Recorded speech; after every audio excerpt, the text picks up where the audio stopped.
The Leafs put on a show against the Flyers in a dominant affair at the Scotiabank Arena. Are they peaking at the right time? We'll discuss that and more here on the Locked On Leafs podcast, part of the Locked On Podcast Network, your team every day.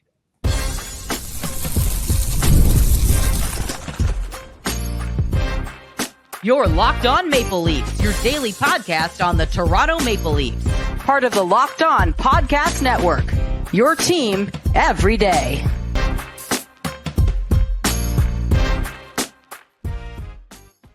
Hello, everybody. Welcome to the Locked On Leafs podcast, a daily Maple Leaf-centric podcast hosted by myself, David Morassutti, and joining me, we've made the call to the bullpen, my good friend, candid Frank Stanisci.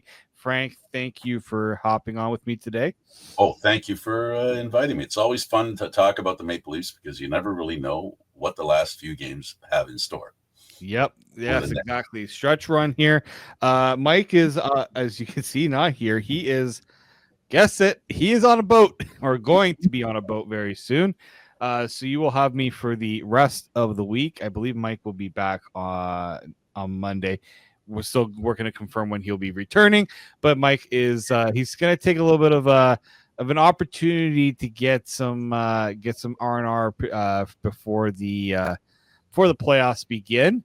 We are 11 games away from the end of the regular season, but before we can even look ahead to the playoffs, let's talk about what happened with the Toronto Maple Leafs last night against the Philadelphia Flyers.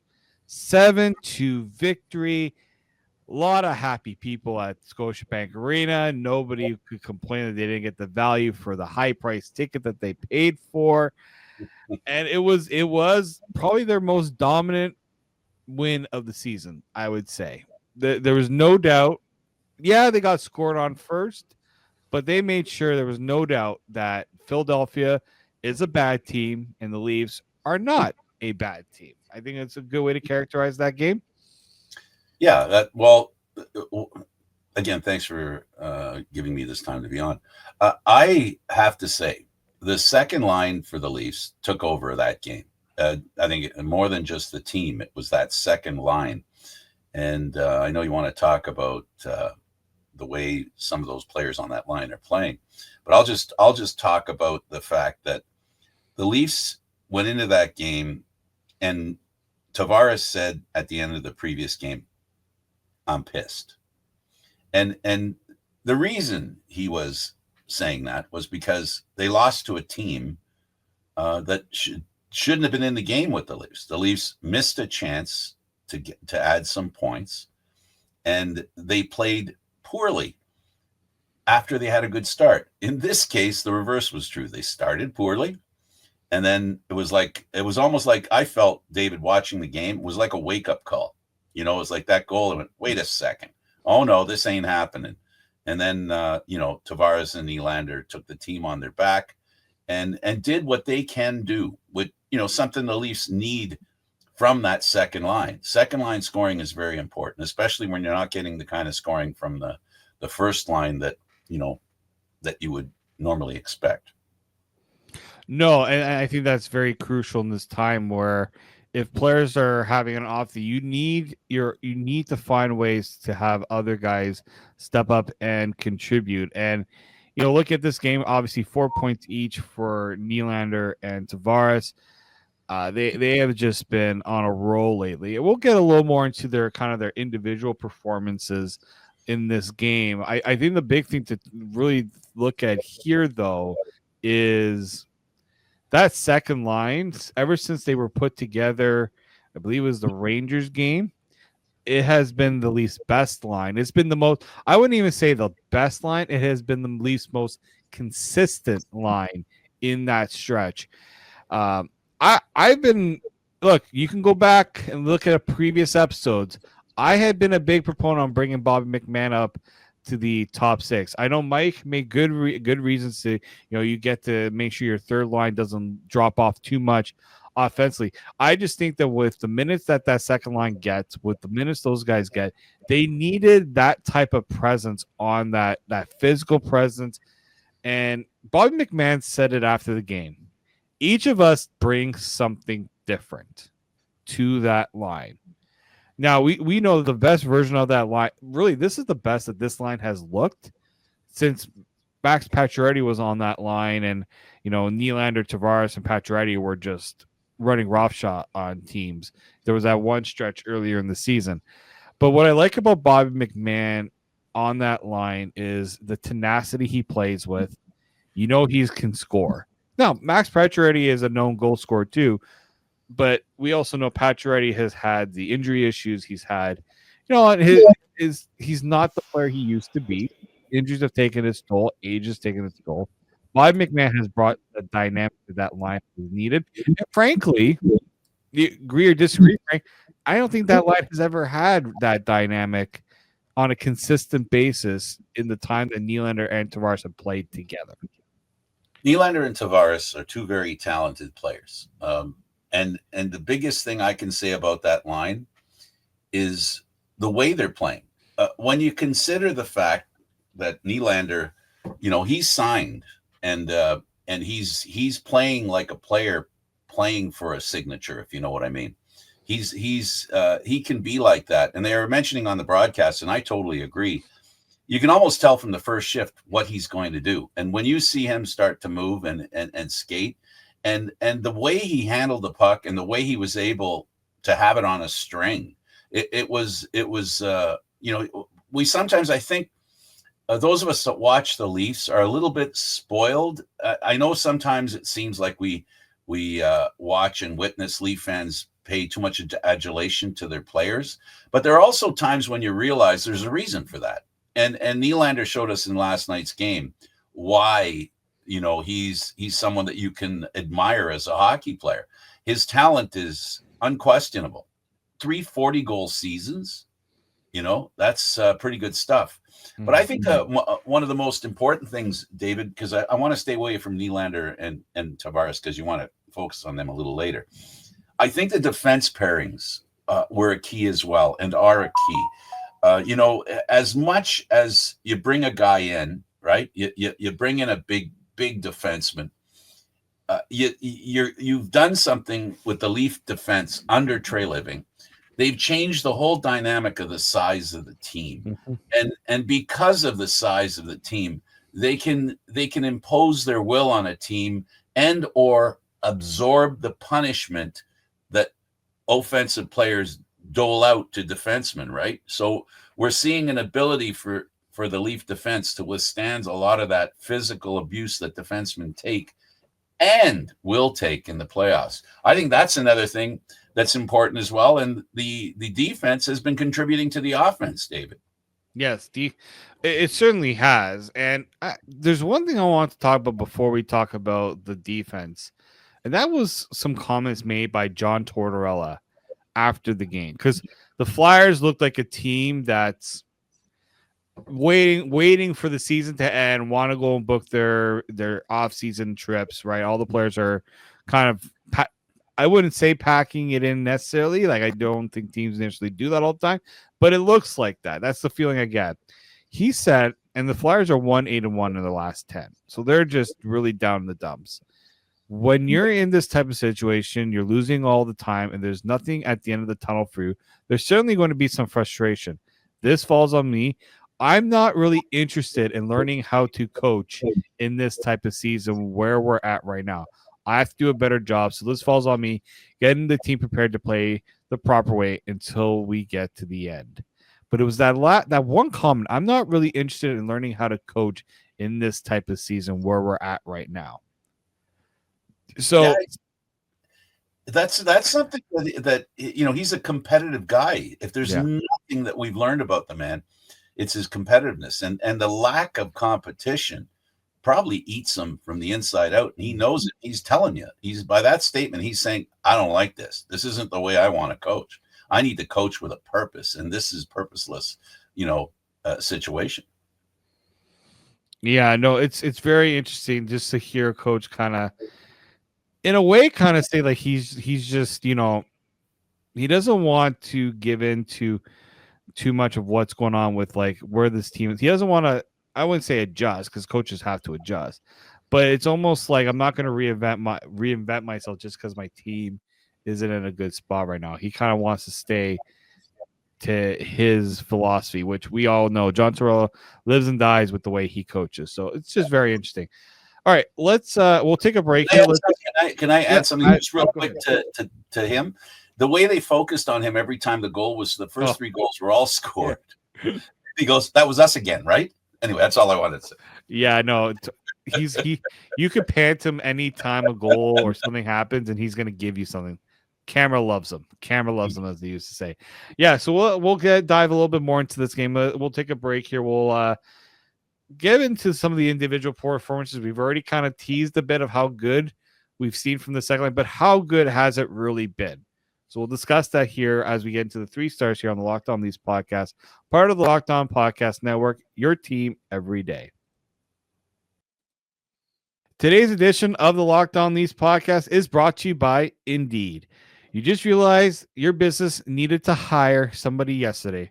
How can you find amazing candidates fast? Easy. Just use Indeed. When it comes to hiring, Indeed is all you need. Stop struggling to get your job post seen on other sites. Indeed sponsored job posts put your post at the top of the page and help you find the right candidates faster. You know, everyone always feels like there's the pressure just to make sure that you get that person. And every day you don't have that right person, it is a setback. That's exactly when Indeed sponsored jobs comes in handy. They make sure your post is seen by the right candidate right now. Now you can speed up your hiring process with the $75 sponsored job credit. Just go to Indeed.com/lockdown right now and support our show by saying you heard about Indeed on this podcast. Terms and conditions apply. Hiring, Indeed is all you need. Welcome back here to the Locked On Leafs podcast. David Morassutti, and joining me today is our good friend, candid Frank Stanisci, and we are going to continue to break down this Leafs triumphant 7-2. Maybe not the best word to describe 7-2 victory. I heard a lot of adjectives to describe this game. They throttled them, right? It was dominating.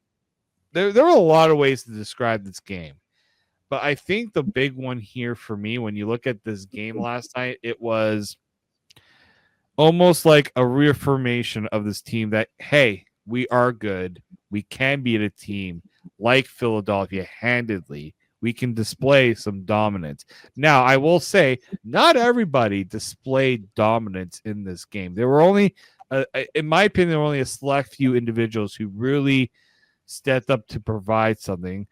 But in my 3 stars of the game, usually Mike and I will cheat a little bit. If we want to give out stars to other people, we'll kind of say, all right, we'll give it to the second line. Me, all 3 of my stars, I can go in any really different order, but let's start with the first star, Frank. I'm going to go first because I think you might follow my lead a little bit here, but first star, I'm giving it to John Tavares. Would you agree that John Tavares was the first star last night? Absolutely. He was on point the whole time. And when he did that Savardian spinorama, across the blue line, that was, he was on his game. I think, he's watching Nylander here, and they rub off on each other, and that's, I think, important. And you know how responsible Tavares is. And he's still a leader, obviously, wearing the A, but I think it's kind of interesting that has the C removed. Austin Matthews has it put on, and their games seem to me, this is just me, he's playing like a free player. He's playing just like John Tavares. He's not playing as the captain of the Toronto Maple Leafs. He's being John Tavares, which involves a little less weight on his shoulders, and we're seeing the byproduct of that. I think two things on that you're totally right.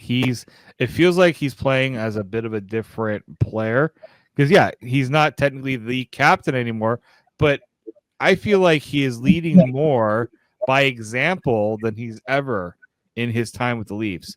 I remember like that first season he was incredible.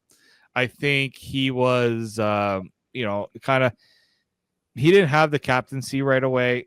Eventually he did get it. And, he kind of just led by example, especially in that first season. This season here, he's done it in both ways, in my opinion. When he came out and he said after that loss against the Predators that the team should be pissed off. Right. And I said on the show that it's nice for them to say it. I need to see it. We haven't really seen this Leafs team play pissed off. What I saw from John Tavares and what I'm seeing from him, not necessarily pissed off, but he's realizing I got to do more than just say we're pissed off. I need to come out and be the catalyst of getting this team playing better. You mentioned the spinorama, going to the net like he has with conviction, right? And we always get concerned, and this is the big thing with John Tavares. Everyone talks about, he's not as fast as he once was. Well, he was never a fast player to begin with. But, we're always concerned about the foot speed. He's not the fastest player, right? And, the production isn't what it was in time. This season now, I get it. It's a contract year, so he has a lot to play for. But to me, I think he hears a lot of that talk about him, and he's using it as fuel right now, in my opinion, right? Because I think this is the best I have seen John Tavares look in a really long time. He's scoring. He's playing a lot of minutes, right? Everyone says that him and Nylander probably can't make it work as a duo. It's worked. It's looked really good. Yeah, he made the comment that the team should be played pissed off. And the key here is they did. And that's a sign of great leadership, and that's what makes him so important, is that he said something and it showed in the game, the following game, right? Yeah. And the thing is here too as well, what I find amazing, I don't know, 80 out of 90, 80% of the experts would have said, yeah, this would be the season the Leafs would be swallowing his salary and, going, oh, well, we wanted that guy back early in his contract, but we're going to end up with that guy that, we're going to have to eat his contract at this point in the contract's life. Well, no, he has played up to the potential that brought him to Toronto. That's what he needs to be congratulated on. And that's what I think the fans appreciate with him. Part of the reason why Marner gets so much difficulty is there are a lot of players on the team that are great and they are playing great and they look like they're engaged, right? And this Nylander and Tavares thing has been amazing to watch. I don't know how long it'll last. I don't know. Yeah, it's true. We've seen times where they're really good and then times where they have their struggles, but right now you got to enjoy it right now.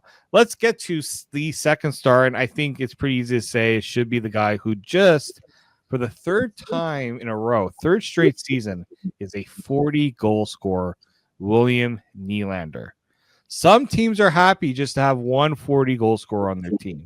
The Leafs have had the pleasure of having two players capable of scoring 40 goals, and with the way John Tavares is going, they might have three players that could get 40 goals in a season, right? I got to double check where Austin Matthews is currently on the goals list. He has 27 in 56 games. So 27 in 11 games. I doubt we're going to see Austin Matthews get to 40 this year, but he'll get to 30.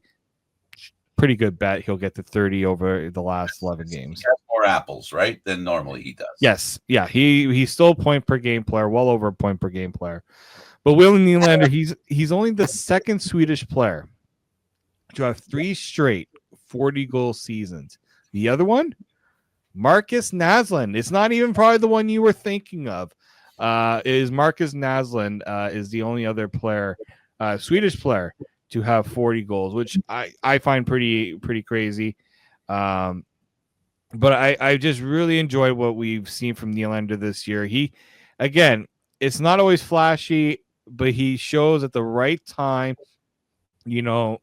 what he can do to have an impact. It wasn't just his goal scoring.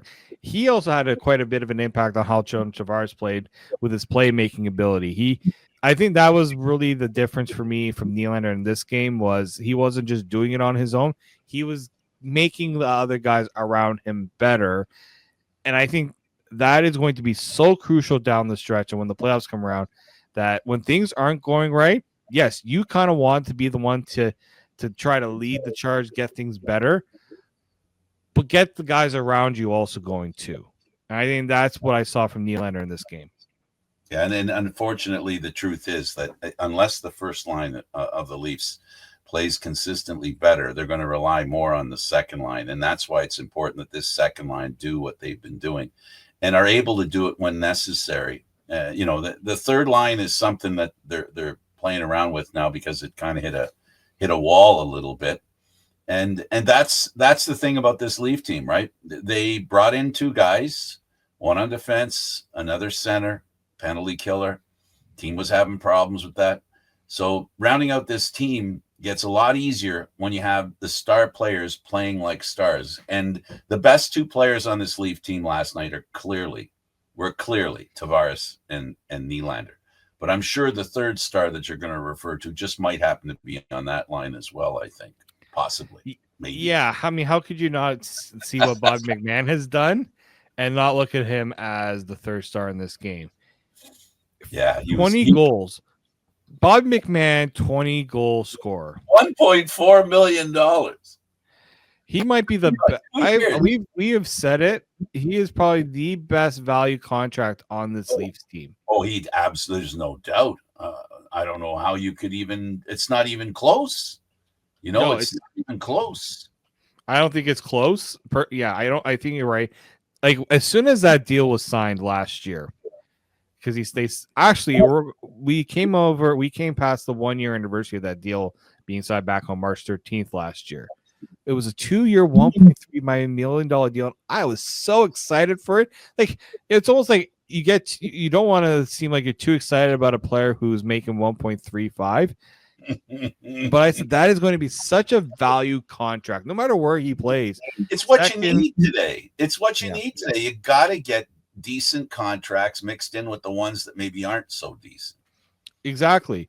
And I feel like he is the exact player that Craig Berube loves and probably has me, I think look, what says one thing about Bob McMann to me is he's the exact player Craig Berube thrives with, to have that player on the team. I always wonder what could have been if two things didn't happen.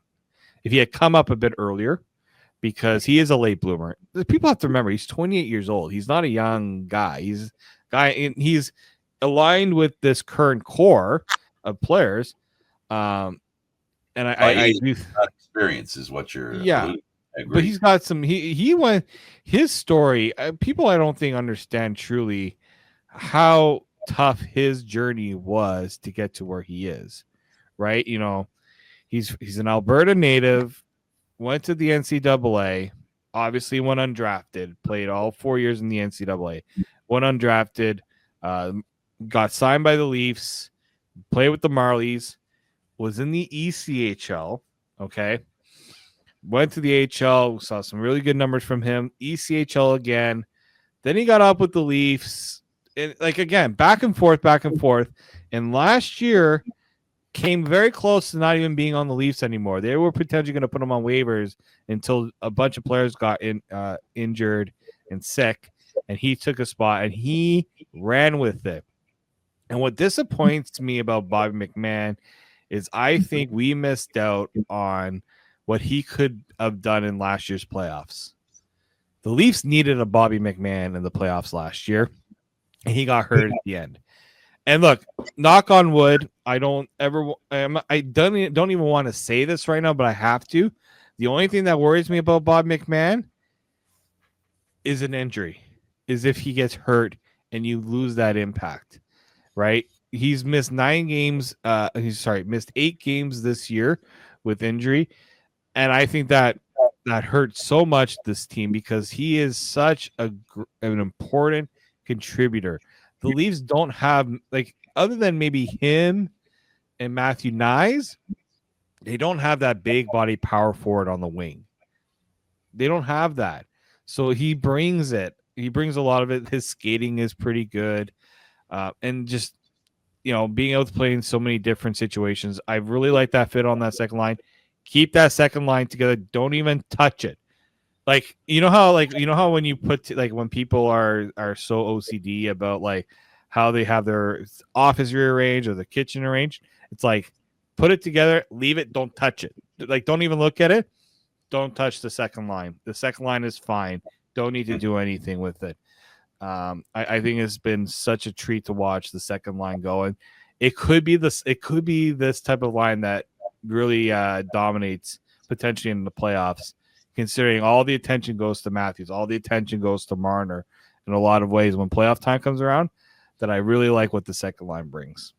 Yeah, and I think he's a perfect example of the difference between Dubas and Treliving. Treliving believes in size, and that's why he brought the coach he brought in, because he brought in a coach who likes teams with size, right? So there's a commonality there between the coach and the general manager, and there's an opportunity because, quite frankly, honestly, the bigger the guys compared to the smaller guys who are more deft and more, they can handle the puck better. But the system the Leafs are employing they're not a rush team anymore. They're a dump and chase. And to dump and chase, you need size. And dump and chase means you need guys with quick hands that are big. And guess what Bobby McMann has? He has size and quick hands. And he's, to your point, he is the coach's kind of player. And he is actually the GM's kind of player. And the other thing he is he's a playoff kind of player. If he's healthy, size is a factor in the playoffs. That's something we've learned over and over again.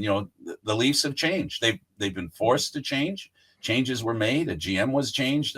Basically, a plan was created that was different than the previous one. They brought a coach in to execute that plan, and the Leafs have players that can do it. And they're in pretty tough, David. One thing I wanted to mention before we went off, the Leafs are fighting with Florida and Tampa for first, but they're also all around 8th place overall, which means they won't be respected that much when they get into the playoffs. Only within our tiny little globe will we think how important the Leafs, the Florida teams are. Within the context of the league, the real battle's going to be crossing over. Like the real battles are going to be in the West, where the Dynamos are sitting. So the Leafs, Florida, there's a lot of similarity, and all you have to do is look at the points.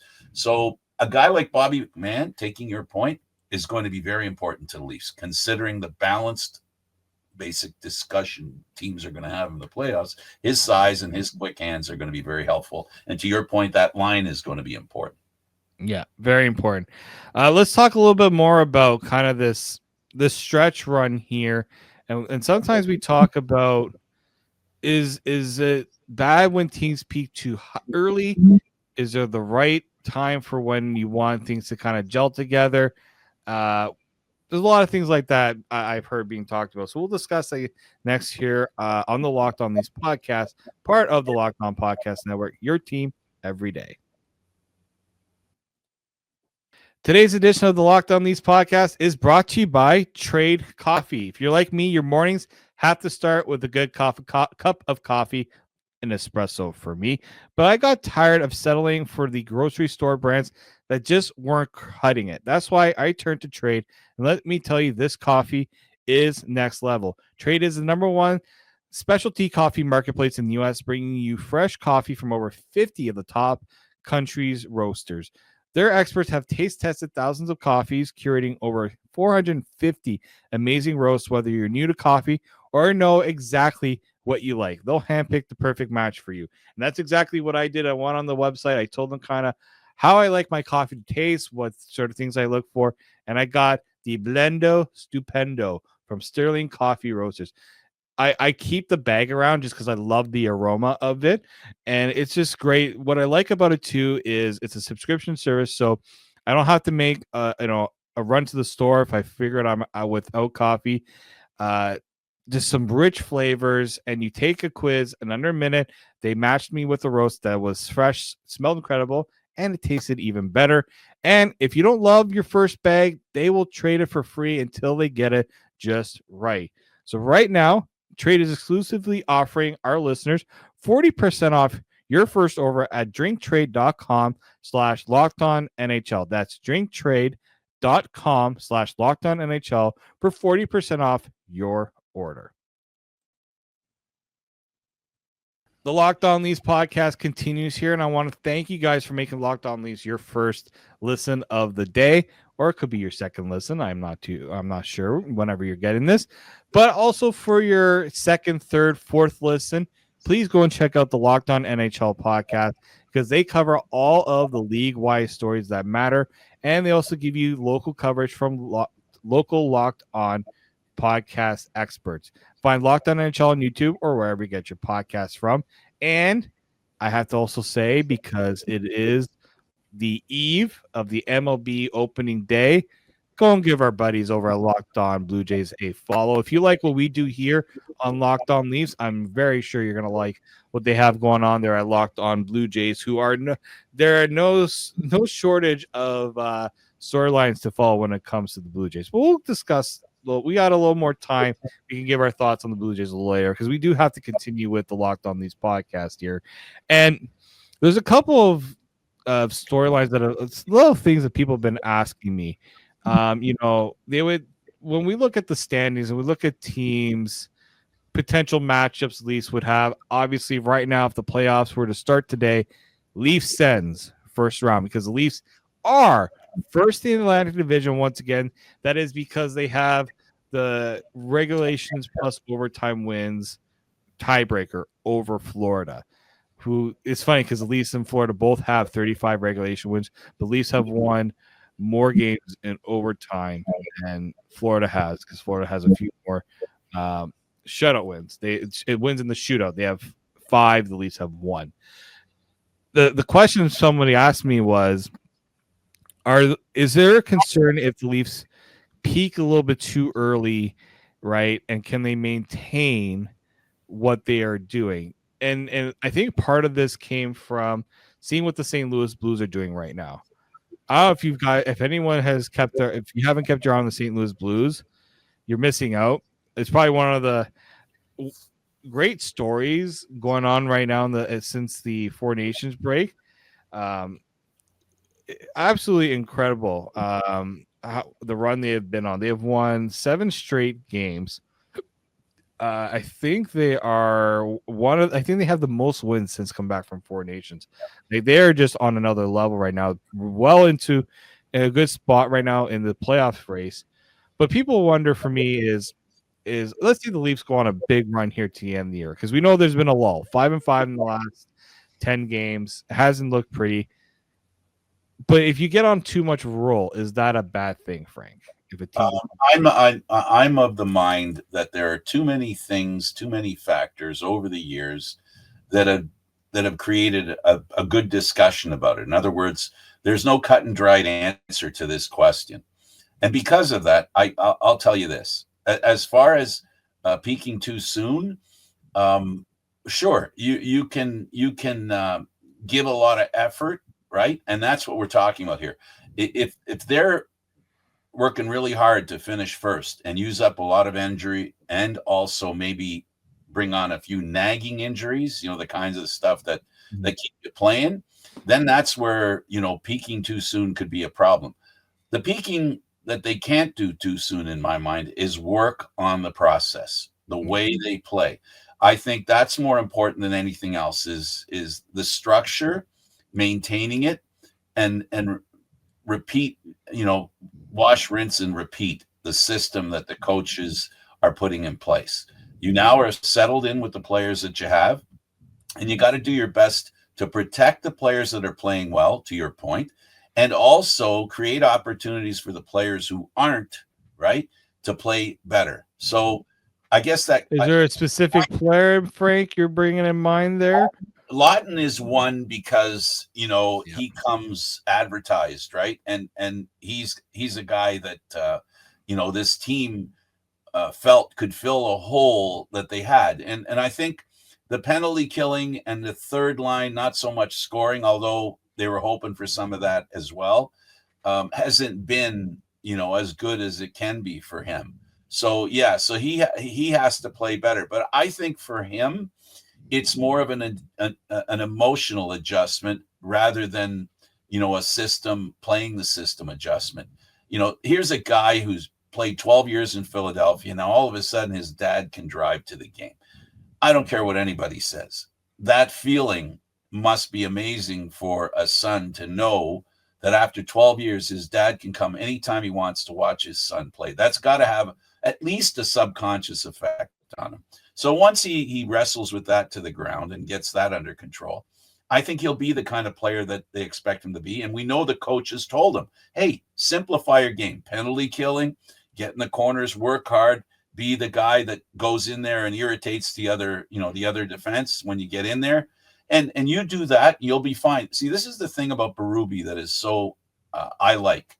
He isn't complicated, and he isn't very. He doesn't signal stuff. He comes right out and says it. Just listen to what he says. That's what he wants from his players. So the players understand what he wants them to do, and if they trust him and able to execute what he wants them to execute, the players will be better. It's that simple. There's no tough code to what Craig Berube wants. And you must have listened to what John Tortorella had to say before the game about Scott Laughton. And I think the one thing he mentioned here, it's nice to be home. It's nice to have your parents being able to come, but you also had to bring your family up, right? Family's in Philadelphia. They're not here. He's living out of a downtown hotel right now, so he's not even in his own in a house. See, when the Flyers were in, he was next door to the coach. Yeah, the coach says, "Stay in your room. I don't want to see you." But this is what John Tortorella had to say. I think it's important to take note of this with Scott Laughton. It's hard for him. I know it's been a little bit of an adjustment for him here. You've been with one organization your whole career, drafted by the Flyers, and gone through all of the trade stuff and all of the just a bad season that Philly's been through, right? In talking to him, he's just trying to keep his head down and fit in. When he walk into a locker room in Philadelphia, he'd take it over. It's been an adjustment period, and I hope people are patient with him. It's a huge adjustment for him, but you're going to find out what he is about eventually. So that's a coach there that knows there's a better player there. And I know there's a better player there. I think people are trying to think that Scott Laughton all of a sudden became a bad hockey player. There is a mental side to it that doesn't get talked about enough. I know James Myrtle was on 590 yesterday. He made it seem like Craig Berube doesn't like Scott Laughton. I think Craig Berube doesn't like the approach that Scott Laughton's taken, in that he just needs to, as you said, simplify. Do the things that you do well. Don't worry. And maybe Scott Laughton's trying too hard to fit in. But I think, and I saw it last night when Max Domi scored his goal, you saw him and Laughton come together. Don't forget, the two of them know each other from when Max Domi was in Philadelphia. And I'm sure these guys have also played against each other at some point in their junior career. I also think when Max Domi was in Max didn't play for Philly. I do remember that they played against each other in the juniors, but they also probably played against each other when Max Domi was in the Metro with Columbus. They know each other, and it looks of each other. I think they played with each other in the London Knights. That's probably where I was getting confused. They were both London Knight players. I think Scott Laughton. Sorry, I'm blanking on that. They played minors together. I do remember that because somebody told me they were on the same team. But with Scott Laughton, I think he just needs to find chemistry and a fit with somebody. They tried him third line with Domi. I don't know if they gave it the proper run, in my opinion. They were trying to get him at center. Domi, you got to find a way for them to work off each other. I think personality-wise, I think they probably gel a bit more. Domi's a very easygoing guy, I find. I think this is where I need Max Domi to get Scott Laughton comfortable. Bring him in a bit more, right? Tell Scott, simplify our game, and and Domi's going to take a bit of the pressure off his hands when it comes to that stuff. But the one thing I did want to bring up when it wasn't really a Scott Laughton thing. It was more so about the Leafs play. There's two things I think if we're talking about peaking too high, you don't want injuries to be a concern for any of the top guys. Austin Matthews, that's going to be a cloud, and then probably a cloud around his head. This whole, ever since he's been dealing with the injury. But I think the other important one here is don't let bad habits creep in. The last 11 games, you do have a lot to play for. First in the division, you guarantee yourself a minimum 2 rounds of home ice advantage, which can play a big factor going into the playoffs. We know that. The Leafs have never had that before. Don't forget, they've never had a division title win before. Okay? So I think for Berube, you want to win the division, and it's certainly possible now. It wasn't something we thought about a few weeks ago, but I think having the habits, get your habits in order from now until the end of the year. You have 11 games to figure that out. And the most important reason that players have to play up to their ability, because in the playoffs, matchups matter. And why does that matter? Well, because the coach relies on you to execute in a way that he expects. And if you don't, that creates a problem with his plan. So it's important that, as far as peaking is concerned, there is a carrot. The carrot is finishing first. I agree 100%. Mm-hmm. The other thing, though, is that you can't let up.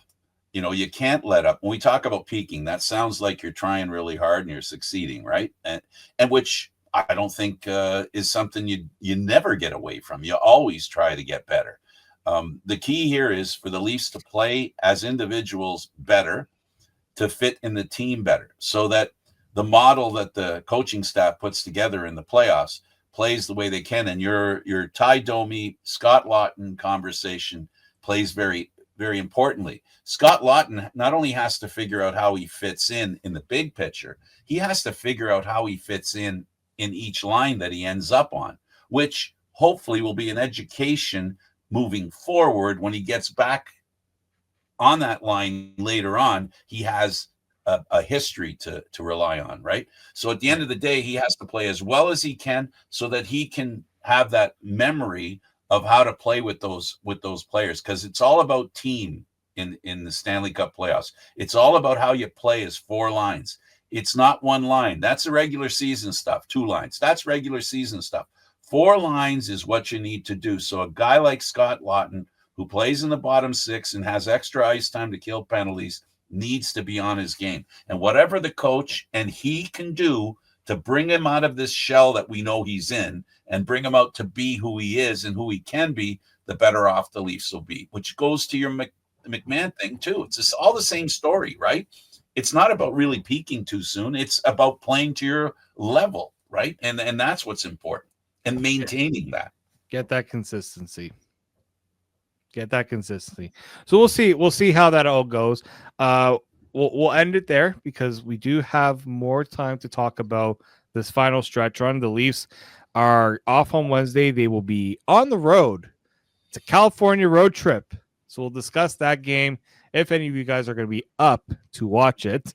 Or most of you will probably be sleeping while the game is going. So we'll kind of preview that, the big opportunity they have on this road trip. And a few more storylines we'll want to watch and see over the last stretch here of the regular season. We'll discuss that next on the Locked On Leafs podcast. Thank you for listening to the show. Make sure you go and subscribe wherever you get your podcasts. Make sure you also tell your friends to subscribe on YouTube. You can also check out Frank's stuff at Candid Frank Live. You can go check his stuff out on YouTube as well. But until then, keep it locked right here on Locked On Leafs.